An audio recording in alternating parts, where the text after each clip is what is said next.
आज Doubtnut app download करें। Doubtnut पर अपने सभी गणित, रसायन विज्ञान, भौतिक विज्ञान और जीव विज्ञान के डाउट्स का करो सफाया। बस प्रश्न की फोटो खींचो, एक ही प्रश्न को क्रॉप करो और तुरंत वीडियो सोल्यूशन पाओ। अभी डाउनलोड करें। नमस्कार दोस्तों, हमसे पूछा गया है सोडियम धातु की प्रकाश विद्युत देहली तरंगदैर्घ्य दे रखी है 6800 एंगस्ट्रॉम है।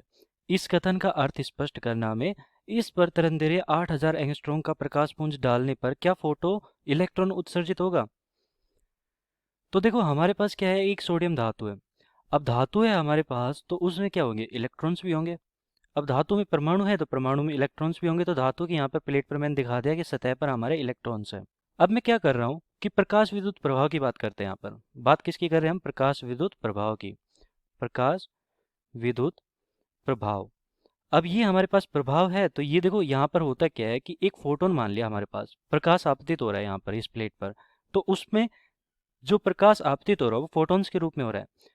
तो ये फोटोन हमारा आएगा, एक फोटोन मान लिया कि एक फोटोन की बात कर रहे हैं यहाँ पर। तो एक फोटोन आया, ये इस इलेक्ट्रॉन से टकराया, इस इलेक्ट्रॉन को कुछ ऊर्जा दी, बाकी का क्या किया कि ये जो इलेक्ट्रॉन है वो यहाँ से उत्सर्जित हो गया। अब इस इलेक्ट्रॉन को निकालने के लिए आवश्यक ऊर्जा की भी जरूरत पड़ेगी, यहाँ से धातु से निकालना पड़ेगा। तो उसके लिए हमारे पास फाई बराबर कार्यफलन कहते हैं, उसे हम कार्यफलन कहते हैं। कार्यफलन का मतलब यहाँ पर क्या होगा कि इलेक्ट्रॉन को उत्सर्जित करने के लिए न्यूनतम आवर्ती या न्यूनतम ऊर्जा का वह मान जो इलेक्ट्रॉन को उत्सर्जित कर दे, इस धातु से निकाल दे। तो फोटो इलेक्ट्रॉन को यहाँ से निकालने के लिए आवश्यक ऊर्जा कार्यफलन होती है। अब देखो यहाँ पर जो फोटोन आ रहा है उसकी भी ऊर्जा होगी, तो उसकी ऊर्जा कितनी होगी, एच म्यू। एच यहाँ पर क्या है, प्लांक नियतांक। एच यहाँ पर मैं लिख देता हूँ, प्लांक नियतांक की बात कर रहे हैं, प्लांक नियतांक। अब देखो यहाँ पर हमारा जो इलेक्ट्रॉन था वो क्या हुआ, इस ऊर्जा जो इसके पास एक न्यूनतम आवर्ती है हमारे पास, या फिर इसे मैं ऐसे भी लिख सकता हूँ एच सी बटा लैम्डा। सी यहाँ पर क्या है, प्रकाश की चाल निर्वात में। और वो देखो यहाँ पर प्लांक नियतांक का मान 6.62 गुना 10 की घात माइनस का 34 जूल पर सेकंड होता है, जूल इंटू सेकंड होता है, सॉरी जूल इंटू सेकंड हो गया। और प्रकाश की निर्वात में चाल सी बराबर 3 गुना 10 की घात 8 मीटर प्रति सेकंड होता है। ठीक है, अब यहाँ पर हमारे पास लैम्डा है, वो तरंगदैर्घ्य की बात करें तो तरंगदैर्घ्य यहाँ पर एक न्यूनतम तरंगदैर्घ्य पर क्या होगा कि ये इलेक्ट्रॉन उत्सर्जित हो जाए। ऐसा होता है कि जब हमारे पास फोटोन के पास अगर न्यूनतम तरंगदैर्घ्य या फिर न्यूनतम ऊर्जा की बात कर रहे हैं, सॉरी न्यूनतम तरंगदैर्घ्य नहीं, अधिकतम तरंगदैर्घ्य, यहाँ पर हम बात क्या कर रहे हैं कि न्यूनतम ऊर्जा की बात कर रहे हैं। तो अगर इस फोटोन के पास इतनी ऊर्जा हुई कि इस इलेक्ट्रॉन को केवल निकाल दे यहाँ से धातु से, तो वो क्या होगा, कार्यफलन के बराबर ऊर्जा हो जाएगी।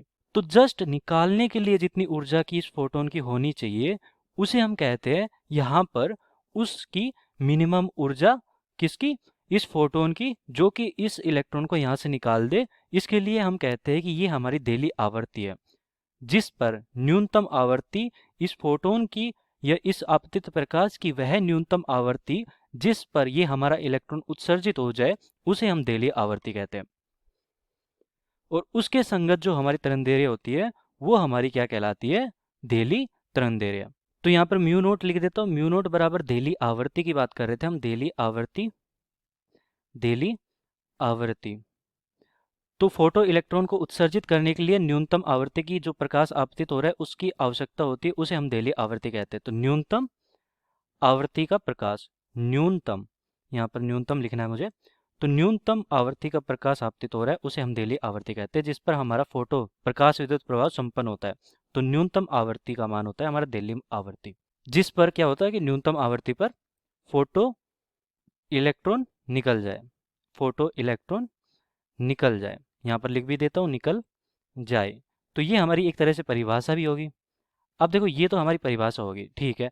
अब इसके संगत जो तरंगदैर्घ्य होगी वो हमारी लैम्डा 0 कहलाएगी तरंगदैर्घ्य, मतलब कि देहली तरंगदैर्घ्य कहलाएगी। तो देखो सोडियम धातु के लिए हमारी तरंगदैर्घ्य यहाँ पर दे रखी है 6800 एंगस्ट्रॉम दे रखी है। अगर 6800 एंगस्ट्रॉम हुई तो यहाँ पर क्या होगा कि हमारा इलेक्ट्रॉन निकल जाएगा। अगर मैं क्या करता हूँ कि इस तरंगदैर्घ्य का मान बढ़ा देता हूँ, तो बढ़ा दिया मैंने। अब हुआ क्या कि तरंगदैर्घ्य का मान बढ़ा दिया, मतलब कि मेरी आवर्ती कम होगी। आवर्ती कम होगी तो आवर्ती का मान देहली आवर्ती से भी कम हो गया, और देहली आवर्ती से कम हो गया मतलब कि ये इलेक्ट्रॉन निकलेगा ही नहीं। और इलेक्ट्रॉन हमारा निकलेगा ही नहीं तो मतलब कि प्रकाश विद्युत प्रभाव संपन्न नहीं होगा।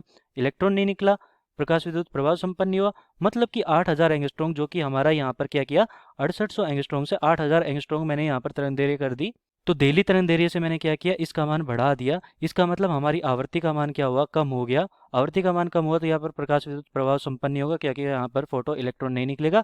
इसका मतलब यहाँ पर प्रकाश विद्युत प्रभाव संपन्न नहीं होगा। इसका मतलब यहाँ पर क्या होगा, 8000 एंगस्ट्रॉम के लिए हमारा प्रकाश विद्युत प्रभाव संपन्न नहीं होगा, तो उत्सर्जन नहीं होगा फोटो इलेक्ट्रॉन का। तो यहाँ पर होगा क्या, क्या क्या प्रश्न है हमसे, इस पर तरंग दैर्ध्य 8000 एंगस्ट्रॉम का प्रकाश पुंज डालने पर क्या फोटो इलेक्ट्रॉन उत्सर्जन होगा, तो नहीं। ये उत्तर आएगा यहाँ पर नहीं। धन्यवाद। कक्षा 6वीं से 12वीं से लेकर नीट, IIT, JEE वो एडवांस के लेवल तक 1 करोड़ से ज्यादा छात्रों का भरोसा। आज ही डाउनलोड करें डाउटनेट ऐप या व्हाट्सएप करें अपने सारे डाउट्स 8400 400 400 पर।